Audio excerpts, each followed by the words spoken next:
ขอเรียนเชิญพุทธศาสนิกชนทุกท่านมากลั่นจิตให้ใสกลั่นใจให้เป็นบุญด้วยการให้ทานรักษาศีลและเจริญจิตภาวนาน้อมจิตให้เข้าถึงพระรัตนตรัย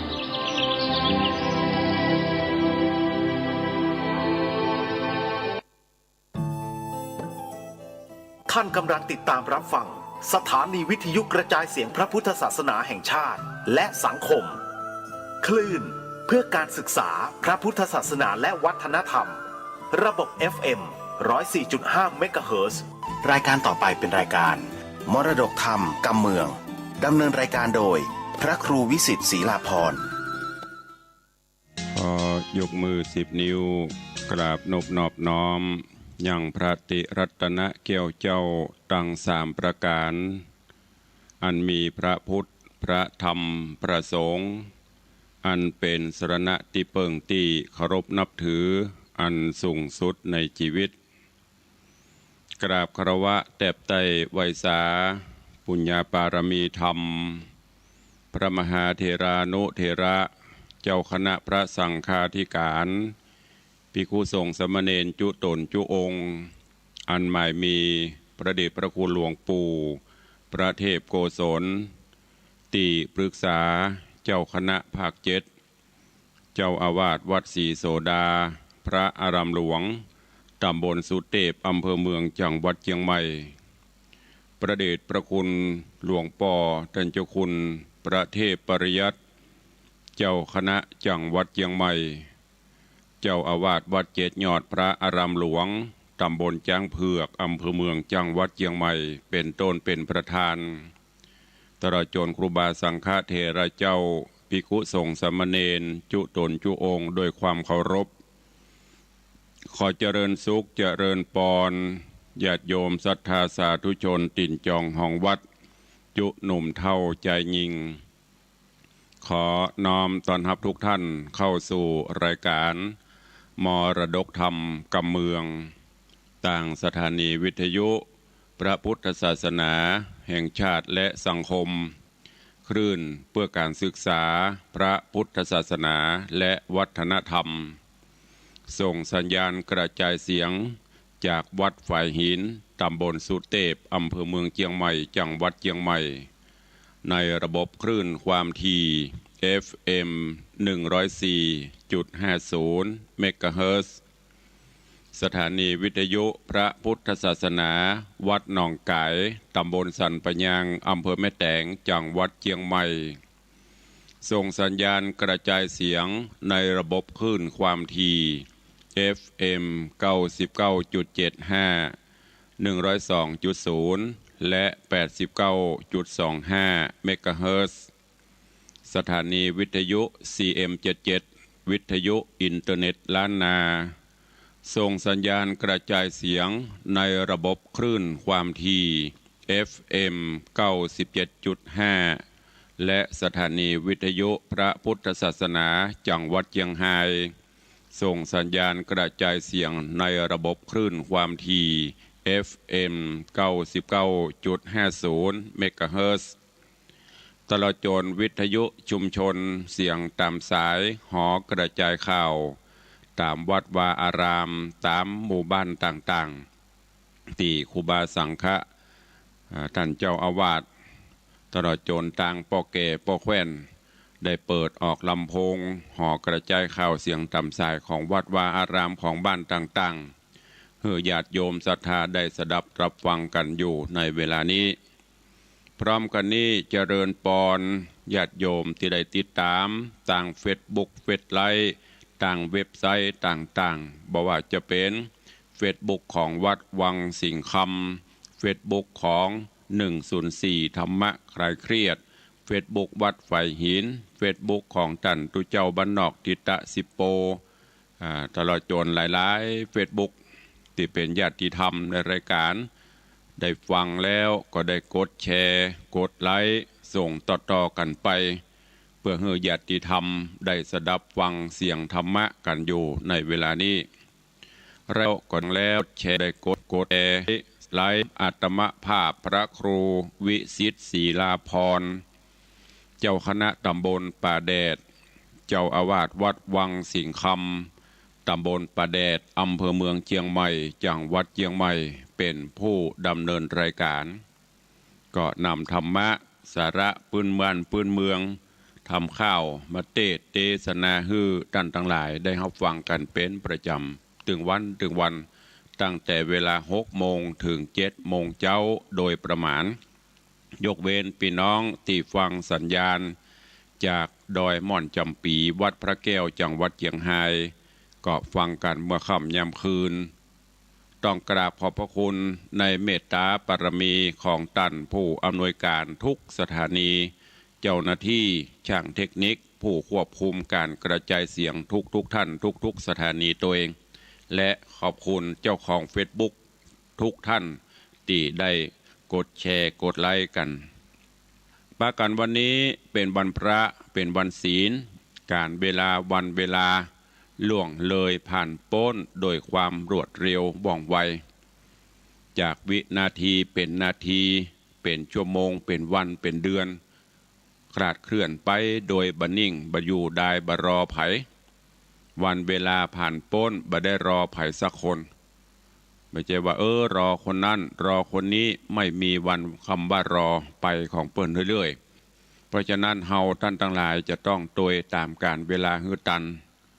ตื่นเช้ามาก็คิดพิจารณาตลอดจนตรวจสอบในรอบวันที่ผ่านมามีอันใดที่มันขาดตกบกพร่องก็เสริมเติมให้มันดีขึ้นอันไหนที่มันดีแล้วก็เสริมเพิ่มเติมดีขึ้นไปเรื่อยๆวันนี้เป็นวันพระวันศีลทางรายการที่ได้จัดมาโดยตลอดเมื่อวันพระวันศีลมาถึงก่อนที่จะได้ฟังน้ำฟังธรรมก็จะได้เชิญชวนสาธุชนญาติโยมทั้งหลายเข้าเฝ้าองค์พระผู้มีพระภาคเจ้าโดยการไหว้พระสมาทานศีลและฟังพระธรรมเทศนาเป็นลำดับไปโอกาสบัดนี้ใครที่ได้เตรียมขันหรือว่าพานดอกไม้ธูปเทียนไว้ก็จัดเตรียมเพื่อเรียบร้อยแล้วก็ดังที่ได้บอกมาโดยตลอดว่าวันพระวันศีลถ้าเป็นไปได้เชิญชวนพุทธศาสนิกชนทุกท่านได้นุ่งขาวห่มขาว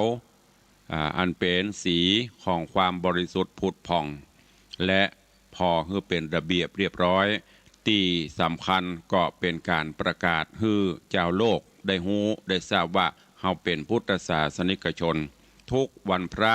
ทุกวันศีลบอกว่าจะเป็นศีลน้อยศีลใหญ่ถ้าเป็นไปได้อีป่ออีแม่ญาติโยมศรัทธาลูกหลานตันเต้าเยาวชนคนดีใส่ชุดขาวนุ่งขาวห่มขาวก็จะได้เป็นระเบียบเรียบร้อยดูแล้วสวยสดงดงามก้อยๆฝึกกันไป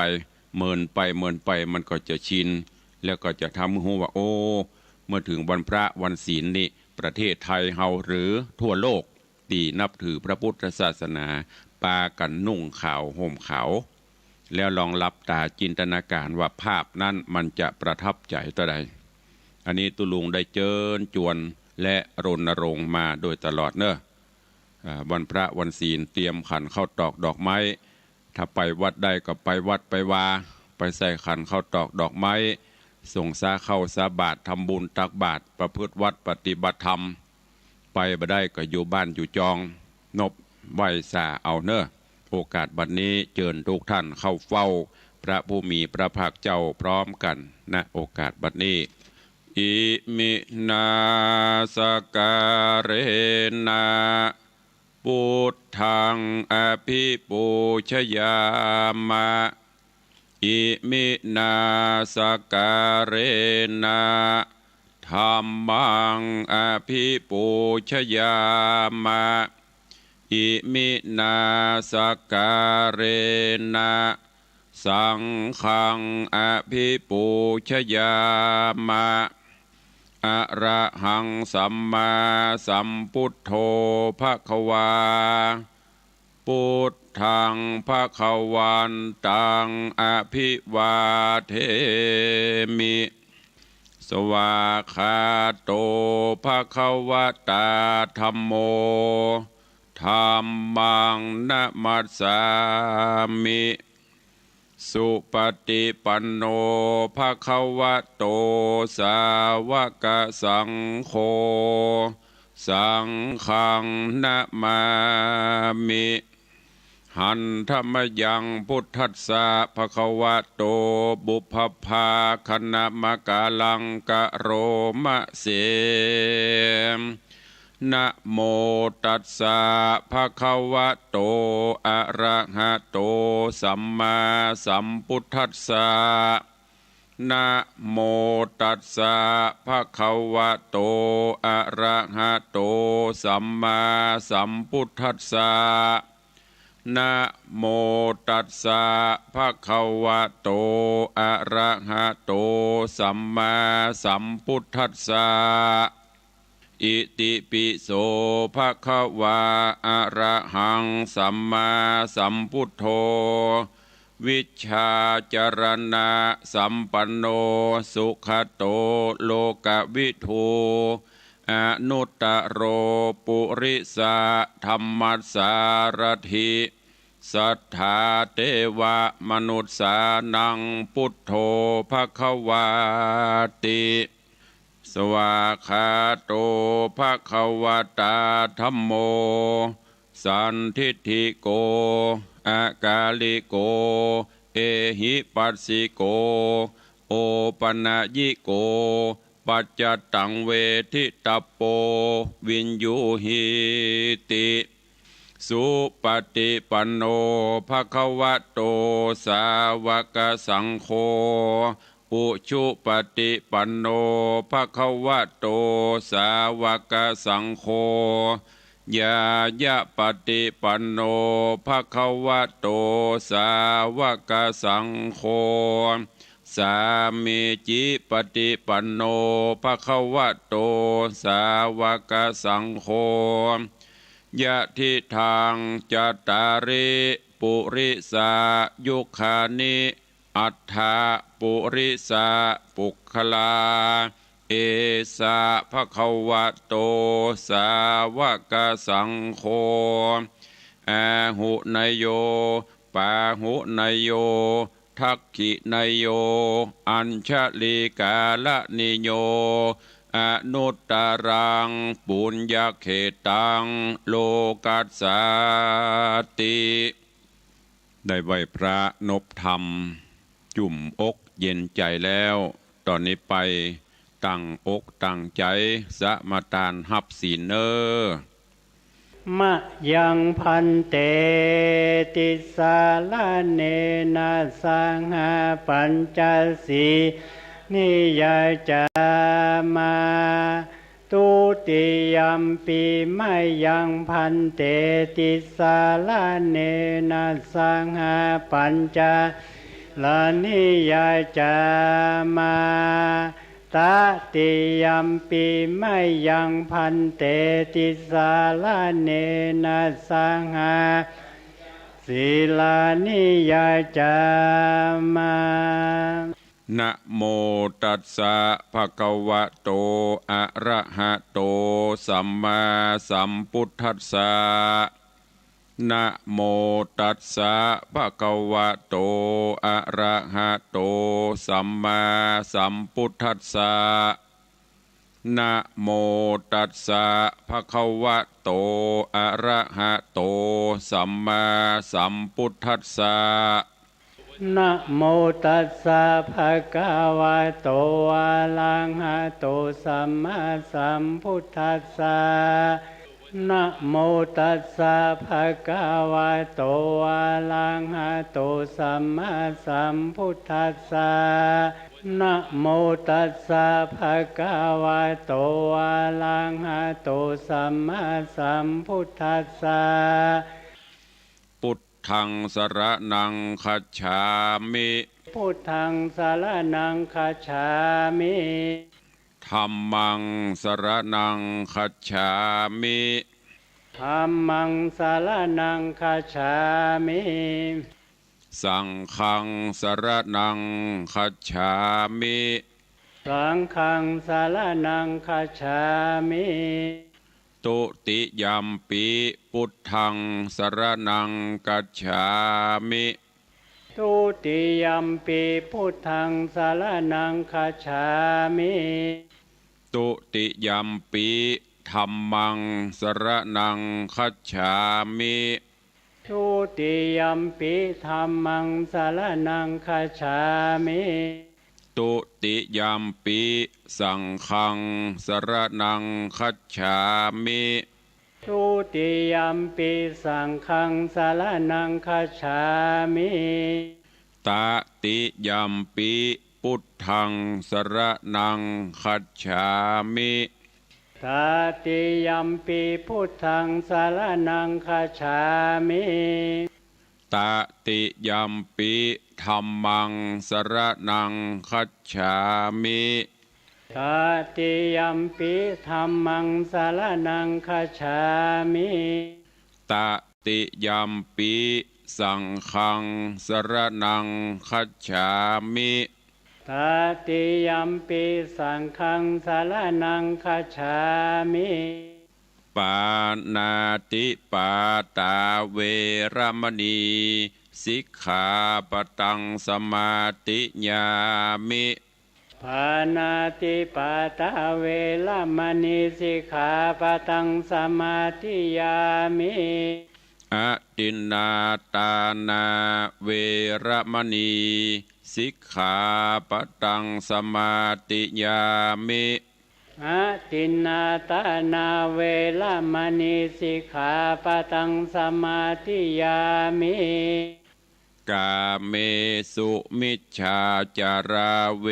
รมณีสิกขาปตังสมาติยามิกาเมสุมิจฉาจาราเวรมณีสิกขาปตังสมาธิยามิมุสาวาตาเวรมณีสิกขาปตังสมาติยามิมุสาวาตาเวรมณีสิกขาปตังสมาธิยามิสุราเมรยะมัชฌัปปมาทัฏฐานาเวรมณีสิกขาปตังสมาติยามิสุราเมรยะมัชฌัปปมาทัฏฐานาเวรมณีสิกขาปตังสมาธิยามิอิมานิปัญจสิกขาปตานิสีเลนะสุขติงยันติสีเลนะโภคสัมปทาสีเลนะนิพุติงยันติตัสสมาสีลังวิโสทะเยพมาจโลกาธิปติสหัมปติกัตนันสลีงันทิวลังอัญญาจทาสันติทาสัตตปาราชกชาติกาเทเสตุธัมมัง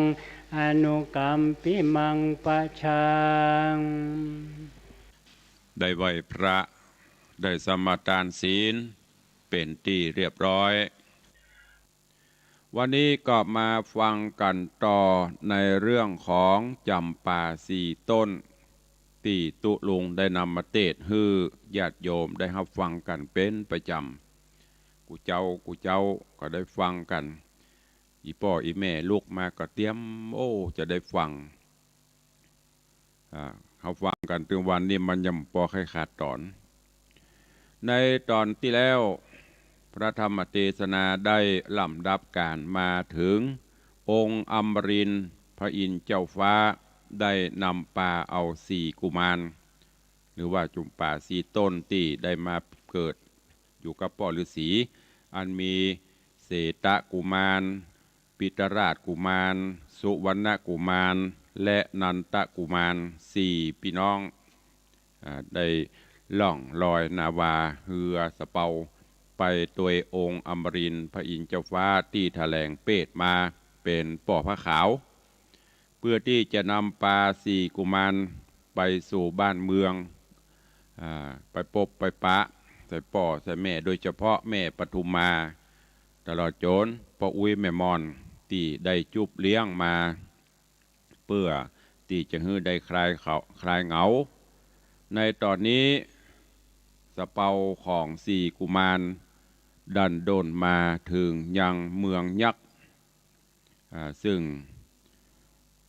ที่เมืองยักษ์นี้ก็มีพญาเจ้าเมืองสิงหราชเป็นผู้ปกครองบ้านปกครองเมืองแล้วก็มีลูกสาวคนหนึ่งชื่อขันธมาลาพญายักษ์ก็ขางนักแกเฝ้าดูแลพอกวยตลอดแล้วก็โดยเฉพาะบ่ใครฮื้อภายได้หลวงล้ำเข้ามาในเขตเมืองนี้องค์อมรินทร์พระอินทร์เจ้าฟ้าได้ใจเวทมนต์บดบังบ่ฮื้อเสนายักษ์ต่างหลายได้หูได้หันเหือสะเปาเตื้อได้นำปลาเหือสะเปามาถึงเทียบต้าใกล้เมืองใกล้เบงจรหรือว่าป่องที่ขันธมาลาหรือว่าใกล้เมืองใกล้ผาศาสตร์แก้ววิมานคำของเมืองนี่เถอะพอตื่นเจ้ามาก็คลายมนฮือเสนายักษ์ต่างหลายได้หูหมู่เสนายักษ์ต่างหลายก็ตกใจโอ้เหือหมู่นี้เหือสะเปานี่มันเป็นเหือไผเข้ามาเมื่อยามใดนี่ยังบ่มีไปตันหูตันหันปกติแม้แต่มดแต่แมงเล็ดลอดเข้ามาก็ตึงหันแต่นี่เหือสะเปาเข้ามาลำบะเละบะเล่นบหันก็นำความไปกราบทูลไปบอกฮือพญาสิงหราชเจ้าเมืองยักษ์พญาสิงหราชได้หูจะอันเกาะสั่งเสนาอมาตย์เสนายักษ์เนี่ยโอ้จะอีบได้เนอจะเป็นภัยบ่ฮู้มาดีมาหายบ่ฮู้ก็ว่าคนสภาบุตรมาจะมาฮบมาภาคเมืองเฮากาหรือว่าเปิดจะมากล้ามาขายมาด้วยเหตุการณ์ใดกิจการใดก็สั่งฮื้อเสนายักษ์เนี่ยไปดูเสนายักษ์ได้รับบัญชาได้รับองค์การจากพญาสิงหราชจะอั้นก็ สวดมนต์วิเศษสวดมนต์คาถาเนรมิตกับกายร่างเป็นสกุณาหรือว่าเป็นนกจอกบินออกจากที่อยู่ไปสู่ยังเหือสะเปาเพื่อไปตรวจสอบดูว่าในเหือมีอันอย่างพ่องมีไผ่มาพ่องเสนายักษ์ในห้างนกจอกก็บินไปก็ไปสำรวจพอก็หันว่าคนที่มาในเหือนี้มี5 คนหนุ่ม4 คนเท่า1 คนหนุ่งผ้าก็เปาะสมเปิงกวนเป็นผู้ที่มีศีละพันนะพิราชดูงามพอตรวจสอบไปจนทีแล้วหูเรื่องราวแล้วก็เอาข่าวนี้ไปแจ้งฮื้อกับพญาเจ้าเมืองพญาเจ้าเมืองพญายักษ์ได้หูได้หันจะอั้นก็เลยสั่งฮื้อเสนายักษ์ทั้งหลายเตรียมพร้อมเพื่อที่จะไปกับปราบปรามไปดูว่าไปจะใดมาจะใดพอหูจะอีแล้วย้อนกล่าวถึงตั้งฝ่ายองค์อมรินทร์พระอินทร์เจ้าฟ้าหูว่ายักษ์หันละหูละเนอแล้วก็เตรียมพร้อมที่จะมารบมาปราบเฮาเพราะฉะนั้นองค์อมรินทร์พระอินทร์เจ้าฟ้า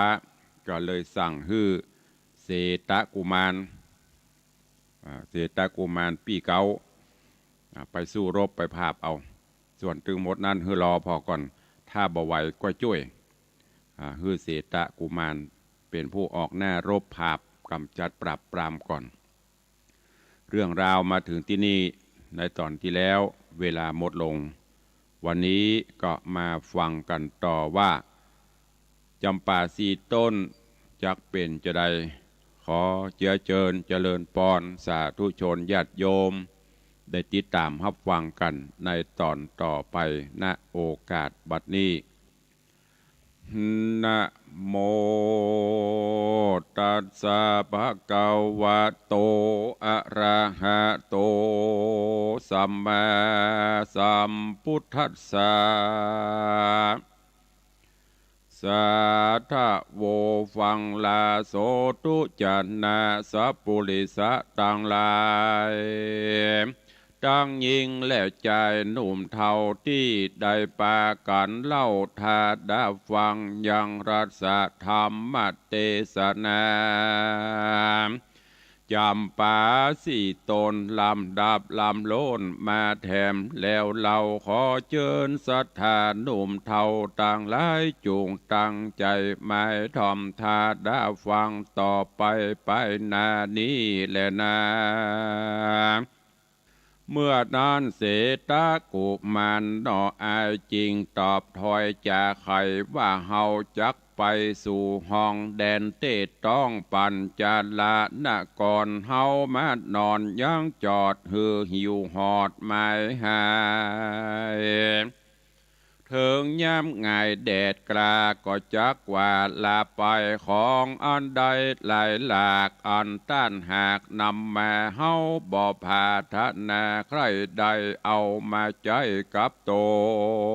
นด้านจูงโคนปอกเต่าไปขึ้นเจ้าราชาอย่ารอราเนิ่นจะจูงรีบกว่าไปปันอย่ามาผ่านเวทไกยังเหือใหญ่เล่ารา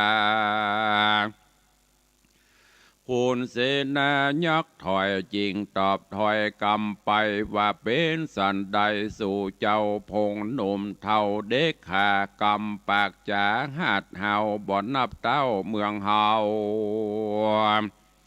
บ่ฮับเอาของตอมกวนปากอ่อนกำจาบานปอ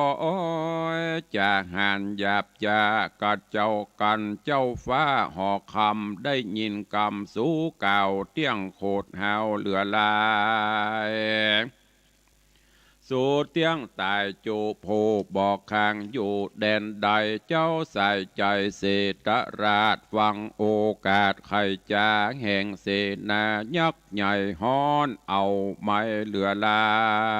ย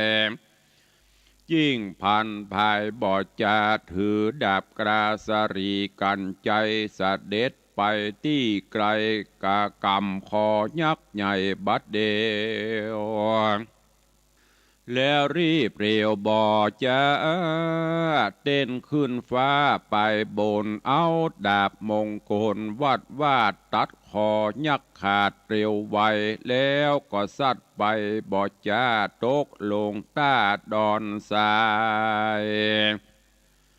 ยักษ์ผีปลายยศใหญ่ฤทธิใจสามานมีใจหานองค์อาจจบฉลาดดิบประมนจริงเอาหัวตนนั้นเล่ามาต่อเขาเร็วปา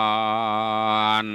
ก็ติดกันดังเก่าบอดได้เข้ามอละนาแล้วไกลกลาฟังเฝ้าเข้าสู่ดาวปุรีอัญจุลีขับไว้ซึ่งเต้าไทยราชาใครขีดยากล่าวโอฮือได้หูจุประการก็มีหันและนาสีหราชาส่วนอันว่าพญาสิงหราชฟังโอกาสทุนสาแห่งเศษนาผู้ใหญ่ยินโคดไม่เหลือใจเป็นดังไฟกองใหญ่มาบูไม่กายาจิ้งหือเสนาแกว่นใจเอาค้อนให้กองใจสัญญาไปไข่ห้องคงเขตต้องปาลาฮือเสนามวลหมู่มาพร้อมอยู่เร็วไวเศษนาในตัวดาวฟังเสียงเป่ากองใจเขารีบไวบอจ้ามาพร้อมนาสับปานเจ้าหอจานสิงหราชก็โอกาสไขจาฮือเสนาหน่อยใหญ่หูแจงควายจุประการเสนาหันหาดเฮาได้หูข่าวตามมีเขายินดีจื่นสู่โหห้องอยู่นันเนืองปานดังเมืองใหญ่กว้างจักแตกมั่งเพตาต่างก็ทูลสาน้อมไว้ว่าขอเต้าไทยเหนือหัว อย่าได้กลัวและญาณอย่าสะต้านไปใดจูงมีใจโจมจืนอยู่ระรื่นยินดีกับเทวียอดซอยและนางนาดน้อยกันยาน้อยพังกา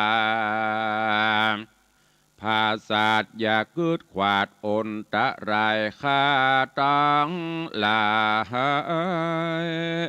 น้อยใหญ่ขามหับใจอาสาบ่ฮือราชาเป็นเจ้าได้มนเศร้าหอระไทยโยธาในม้วนหมู่จริงรีบไปสู่นาวายับเด็กขาต่างดาวมาถวายเต้าภูมินฮือได้กินกับเราก่อนเมื่อเจ้ายำงายเสนาหลายตัวนาอันเป็นยักษ์กระพงภัยอาวุธหลายพร้อมไขว้ตั้งแน่ไม้ธนูสิงอาจจักยิงโดยใหญ่หือปังไขว้ลงมาแล้วไกลกระโห่ห้องออกจากห้องเวียงใจเพื่อจักไปภาพเจ้าอันอยู่เฝ้าหน้าว่าก็มีหันและนาตามาทางปะกาเสนโตสัทธาอาหะสัทธาอันว่าสัพปัญโยตนองค์อาจหันบทบาทไปหลังอัฏฐะยังไปแจงพระจริงแสงเตสนาว่าสาเปญคโยธาอัตตโนกาเยนิมิตวาดังนี้เป็นตนภิกขเวดูกัลลาภิกขุตังหลายอันเป็นแสงอริยะเจ้าทุกคำเจ้าภาวนาส่วนโยธายักษ์ใหญ่ฤทธิใจสามานพ้องบันดาลแถลงเปตดูวิเศษนานาพ้องเป็นนาคาเหยาวใหญ่ยะอาปากไว้ลืนเหือพ้องเป็นเสือและจ้างอาปากกว้างปุ่นกลัวพ้องมีตัวสูงใหญ่ถือต้นไม้กับตนพ้องเงียตาบมนเต้าบาทสูงขนาดปลายตาลเงียปุ่มมามานต้องใหญ่เลนแลนควายเลนลายควายตั้งตัวมีผมหัวงองอดหนวดตวงตอดไปมาแซงโกธาหาวหาดกัดเขี้ยวงาดปุ่นกลัวพ้องมีตัวพังหายเอามือซ้ายกำงูมือขวาจูดับกระพ้องสะยองขึ้นฟ้าสะโซโหนจุมรีโปนน้อยใหญ่แห่งเต่าไทยสิงหราชาข้ามอาสาจุผูกบองหอนหูพระนีกันเมียนดีพร้อมไข่เสนาใหญ่ลวงลายก็พันภายกราบรากออกไปจากเวียงใจไหลหลังไปฮอดไกลที่เหือใหญ่นาวาก็มีหันและนาเมื่อนั้นเศรษฐกุมารนอละอาบอดได้จะเร็วไวถือดาบสรีกันใจพดออกไปอยู่นอกแคมเหือพอตังเหนือและไตยักล้อมไว้ตุกไปยักโปร่งภายโมวนหมู่เข้ามาสู่สะโซนพ้องเป่ามนกุลใหญ่บังเกิดใดเป็นไฟเจ้าใส่ใจนอดเนาลูกศิษย์เจ้าป้อละสีก็เป่ามนดีตันต่อเป็นฝุ่นหล่อลงมา โจมยักษ์ขาดอยไรยิงหน้าไม้ปืนไฟเสียงดังไปมีกองสะนันห้องดินดานเสตะกุมารเลิศแล้วก็แกว่งดาบแก้วสรีกันจายปัดปืนไฟหน้าไม้ปอกคืนใส่ยักษ์ขาลวดมรณาหลายแหล่ตกลงแผ่สากรนอผู้ถอนเศตราชฤทธิอาจเหลือใจแกว่งสลีกันใจแถมเราแสงดาบเข้าต่อตายักษ์มรณามุมวนหมู่ตกลงสู่วังทาน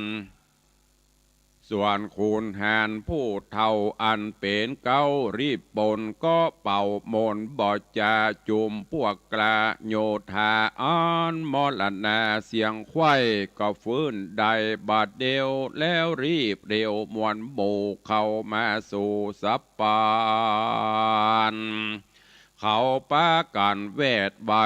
พร้อมเสียงไข้จุไป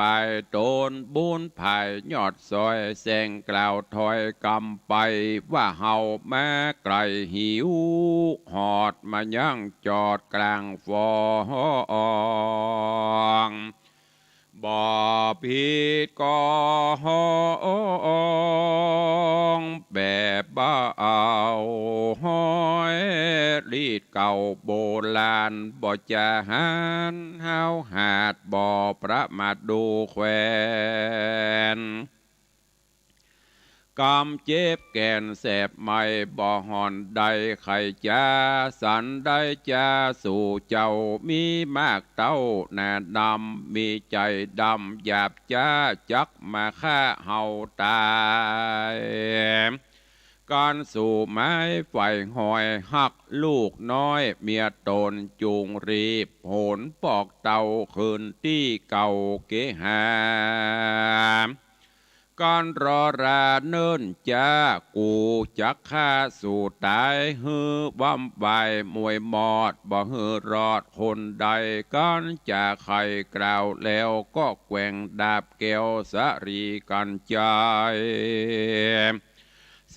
นาในหน่อยใหญ่อันอยู่ไกลกองตาก็มรณากรอยกลาดคอปูดขาดเสียต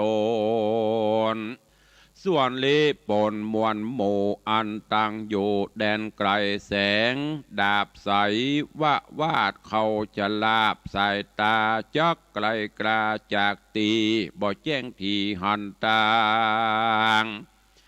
ย้อนตาฟังมืดบอดจุกยั่งจอดลวงลายขูนยักษ์พรายหาวหาดอันคอขาดเสียตนก็เป่ามนเข้าใส่ลวดต่อได้คืนมา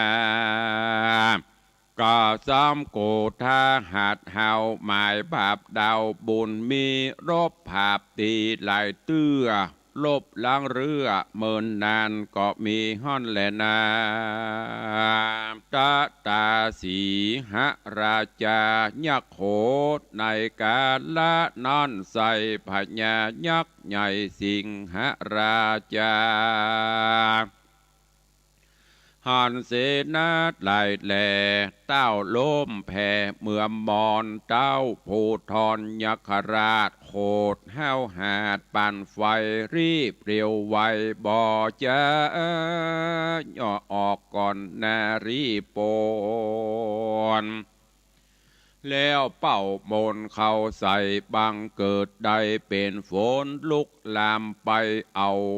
บางเกิดใดเป็นไฟลุกลามไปเอาไม้ยังเหือใหญ่นาวาเจ้าบุญนาเศตราชก็รีบสวัสดยังโมนกลายเป็นฝนแห่ใหญ่ตกลงใส่บัดเดียวไฟเป็นเปียวดับมอดบตันรอดนาวาเจ้าผาญายักษ์ใหญ่สวดมนต์ใส่แถมโหนกลายเป็นฝนมีดพระหอกดาบกระคมภายตกเป็นสาย ย้ายที่บอกเวนที่แดนใดเจ้าใส่ใจนอดเนาน้อมไว้เจ้าราศีสวดมนต์ดีบ่จากลายเป็นลมกล้าเรียวไวปัดอาบุตรไปจากห้องไปโต๊ะต้องไกลตาจุมเสนาหนุ่มเทาก็ช่วยเจ้าจุมบันเขาเข้ามาปันพร้อมแน่เงือดาบกระโกงธนูยกขึ้นจูดาหยาดยกสีนาดดายิงยังเจ้าบุญปิงนอดหน่อยเฮือกลาดกรอยมอละนามือเอื้อนานคุณอินตาเจ้าฟ้าหันเสกกล้าเหลือใจจริงจักใครบอกกล่าวแก่เจ้าหนอดเต้านันตะกุมารนอโปธิญาณตนองค์อาจวัดดูราเจ้าหน่อยนาดบุญแน่บัดนี้แน่ซึกใหญ่วังเวทไว้จุปายตนบุญภายน้องเนาจูงช่วยพี่เจ้าเร็วไวกันบ่ไปรีบหาวตนพี่เต่าเตี้ยงมรณะนอพุทธาฟังแล้วก็กราดเกลียวเร็วไวออกเหือไปบ่จะยืนต่อหน้าโยธายกมือสาตั้งเกลาไว้ยังกุลป้อเจ้าละสีโดนมีวัดดีกุลใหญ่กึดใจไฟอธิษฐานขอยักมานมวลหมู่ตกลงสู่กงกาฮือแข้งขากระดังอย่าฮือมั่งบำวายโดนบุญภายโยดใหญ่ก็จี้มือใส่เลี้ยวปันเจ้าห่อจันสิงหราชตั้งขุนห้าวหาดเสนาพร้อมโยธามวลหมู่ก็ตกลงสู่สากรเป็นดังคอนต้อนไม้รอค้างไว้แต่หัวส่วนลำตัวไปต่ำโจมลงน้ำวังทานเสนาหานหน่อยใหญ่ตั้งเต่าไทยสิงหราชาโจใจเววาสตานจุภูญานกวดตายย่อมือภายตั้งเกลาน้อมไว้เจ้าพุทธาว่าขอคุณนะหือโปนโตดตั้งตายตูขอถวายเมืองใหญ่พร้อมเสียงไฟจุอัน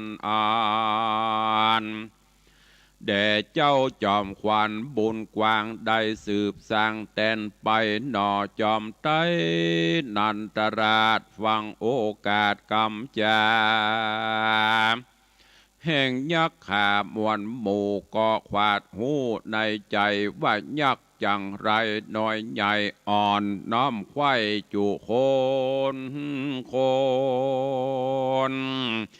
จริงจีมือโต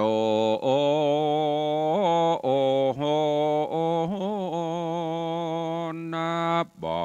จากยักกระลูอวงลายได้ผ่านภายกระพรากขึ้นโป้นจากโกองกาส่วนพญายักษ์ใหญ่พร้อมป่าไพรไตรีปนโปนวังบนน้ำกวางบ่มวยมั่งมรณาต่างโสมานัสสาจื่นสู่แล่นมาสู่หลวงลายยกมือถวายน้อมไว้ซึ่งเจ้าหนอไทยนันตะกุมารจื่นจอยชื่อว่านางนาดน้อยสุขันธมาลาราชธิดาลูกแก้วงามเลิศแล้วเพียบสาวสวรรค์ ขอวางป่านนางนาดเธอเป็นราชเทวีสะเวยปุลีใหญ่กว้างหือไพร่อ่างเจยบานเศรษฐกุมารผู้ปี้จริงกล่าวจี้กำไปว่าดูราเจ้าห่อใจยักษราชด้านโอกาสปั่นหมายว่าจักถวายเมืองใหญ่เฮือเฮาได้เป็นพญาผาปาลาแผ่นดาวนั่งเต้นเต่าสะเวยเมืองเฮาบอกเครื่องแต่โสดจักฮับปะแต่ใส่จักฮับไว้ตามใจส่วนกรรมใดต้านเต้าใดตานกล่าวไขปันว่าจักฮือจอมควันยอดซอยงามจื่นจอยราชธิดาเป็นจาญาห่วมคางผาแผ่นกวางเวียงใจเยี่ยวนางโหนงไวผาเสดบ่บางเกิดปิญามีโกธาโคดหาวบ่ฮักเต้าแดนไกลจักเป็นภัยเมื่อซ้อยจักต่ำก้อยมองผ่านผิดโบราณแบบเบาหอยฮีดเก่าเดิมมาจุงไปจ้าเก่าโอฮือนางหูตามมีการนางยินดีหักขอดบอดลาตอดเสียกรรมต้านจุงนำพวกกลาพร้อมทวนนาโยธารีบไกลกราคืนสู่ยังที่อยู่ห่อใจยามตาวันใส่พวกเจ้าจุงมาเล่าปันเฮาแดเตอะเมื่อนั้นพญาสิงหราชก็ปาเอาอำมาตริโปนรีบถอยโหนขึ้นสู่อย่างที่อยู่หอคำก้อยไข่กำเก่าอูหือนางกลิ่นกูคันทะมาลาหูขีญาเงื่อนเก่าตามกำเจ้าเสตะกุมารนางนงครานน้อยหนอฟังกำป้อเจียนจายิ่งทูลสาตอบถอยว่าข้าลูกน้อยยิงนางบอดละวางกำป้อบอดตานต่อขวางกำป้อจักนำไปขาหรือจำกว่าแดนใดจักฮือไผ่ต่างดาวเป็นลูกเต่าผาปาราหรืออาณาถาก้อนอยากตามป้อหากยินดีลูกบ่อนี้ละพรากบ่ฮือจากเสียกรรมเจ้าห่อคำสิงหราชฟังโอกาสทูลสาแห่งราชธิดาหนอไทยหายหม่นไม่มองผ่านมีใจบ้านจื่ออื่นสู้จริงฮึบหมู่เสนามีนำแนหนุ่มเทาอันนั่งเฝ้าโรงกันได้ปากันปอกสู่ยังตีอยู่ภายมันก็มิงหันแลนะส่วนเศรษฐกุมารปี้เก้ากันยักเท่าปันลากับเสนามวลหมู่ปอกเข้าสู่เวียงใจจริงจะไขกล่าวท้อ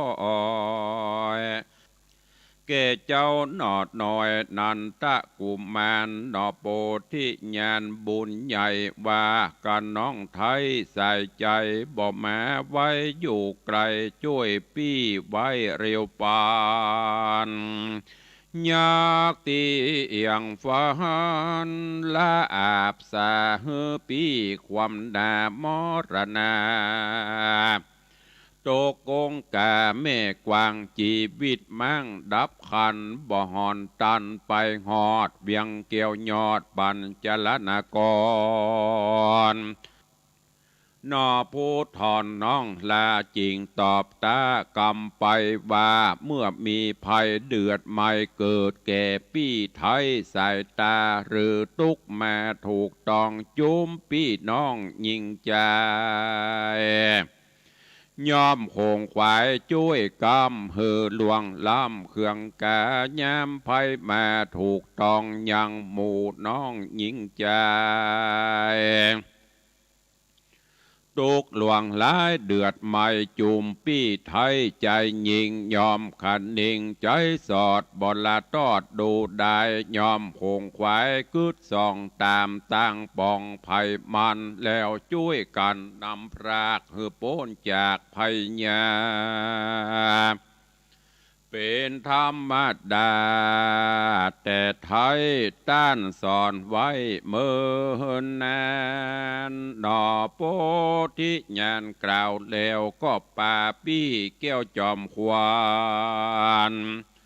รีบผ่ายผ่านมาสู่ยังที่อยู่นาวายกมือสาขับไว้ซึ่งเต้าไทยขุนสะวันก็มีหันและนา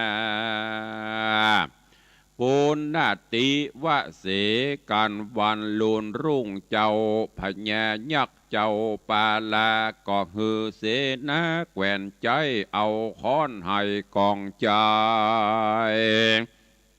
สัญญาไปตัวห้องไข่เขตต้องห้องปาลาเฮอประจาไพรราชตั้งอำมาตย์คนในรีบเรียวไวตกแต่งพร้อมจุแห่งเรียวปาน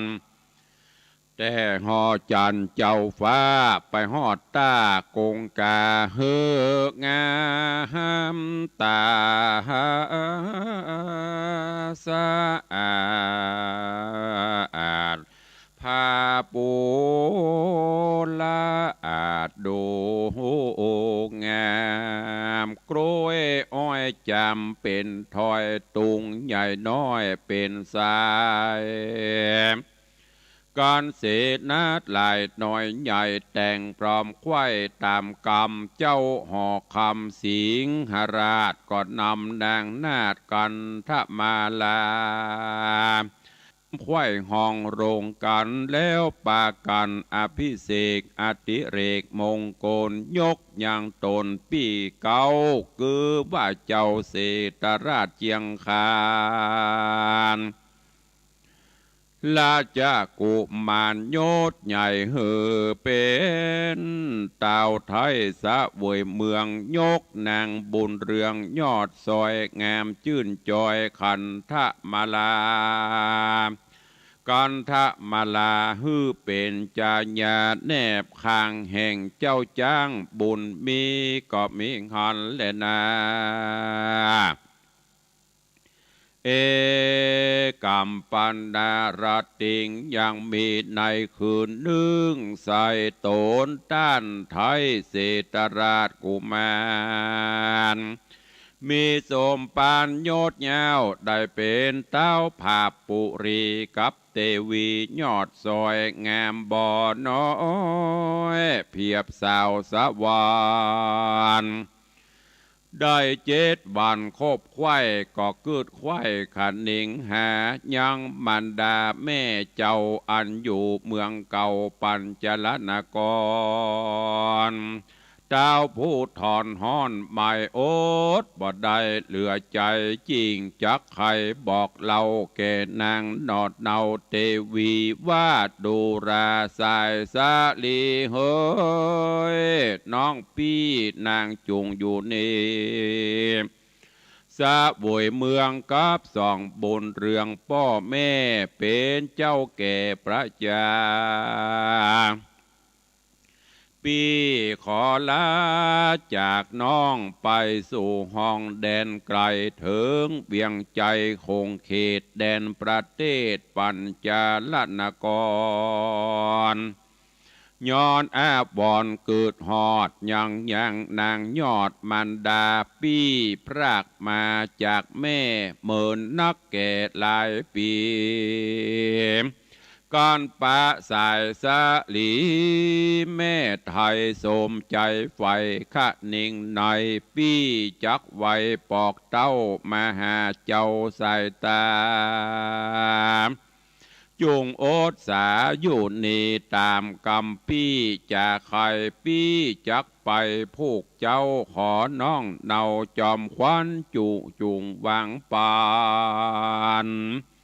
โปงขาดอนุญาตตามกรรมขอองค์คำน้องไทยอย่ามนไม่อะไรปี้จักไปบ่จะเตี้ยงได้กว่าขึ้นมาคันทะมาลานนอดเนาได้ยินเจ้าไข่ปันหัวใจอกตันต่ำก้อยน้ำตาย้อยลามลายเป็นตุกใจลายแหลกกึดใจแผ่ไปมาแล้วใครจะตันเราซึ่งเต้าเจ้าลายประการว่าข้าแด่พระผู้บานปิ่นเกลาปี้เป็นเจ้าจอมขวัญจักโป่งปันหืดน้องอยู่เฝ้าห้องห่อใจเรือจักปั่นภัยหนุ่มเทาฮืออยู่เฝ้าห่อคำนางน้องตามกำแห่งปี้บลิกลี่ถอยโหนตามแต่ตนปี้ไทยจักแต่งใจขับจำจักตามกำจุอย่างบ่ละห่างหนีหายขอใส่ใจพี่เจ้าจูงไต่เต้าไปดีการบุญมีจัดแล้วปะแม่เกี่ยวสายตา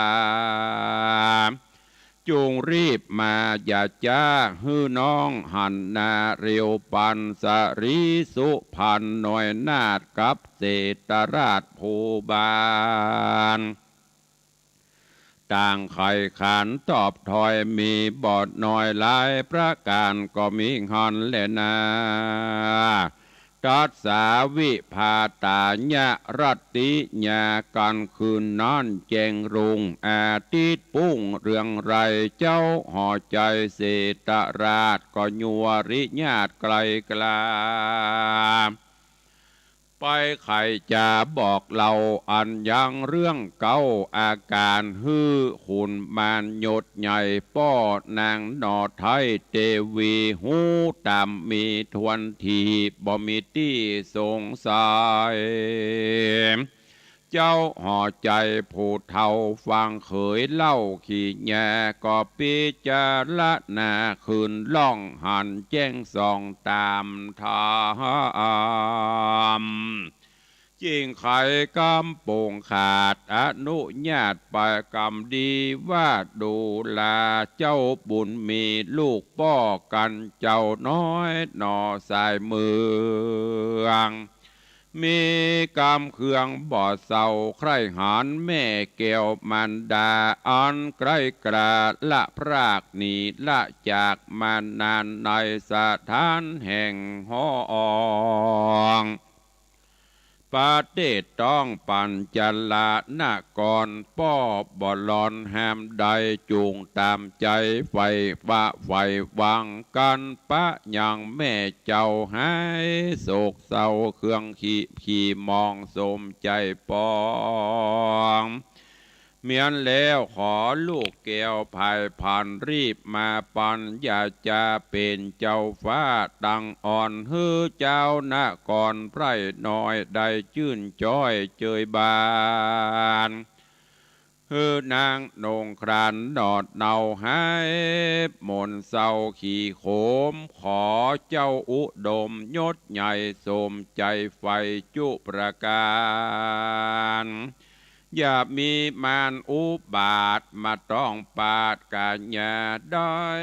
รีบมาเป็นเต้าผาแผ่นดาวราชธานีเจ้าบุญมีเสตราชฟังโอกาสกำใหญ่แห่งเจ้าหอใจยศใหญ่ก็นบไว้วันตาแล้วทูลสาตานต่อว่าข้าแด่ป้อสายใจข้าจักไปต่างห้องโค้งเขตต้องไก่ตาขอข้าขอโยธา ใหญ่น้อยมี100เป็นประมาณย่อมใจหันจุผู้อาจหาบสู่พระโจร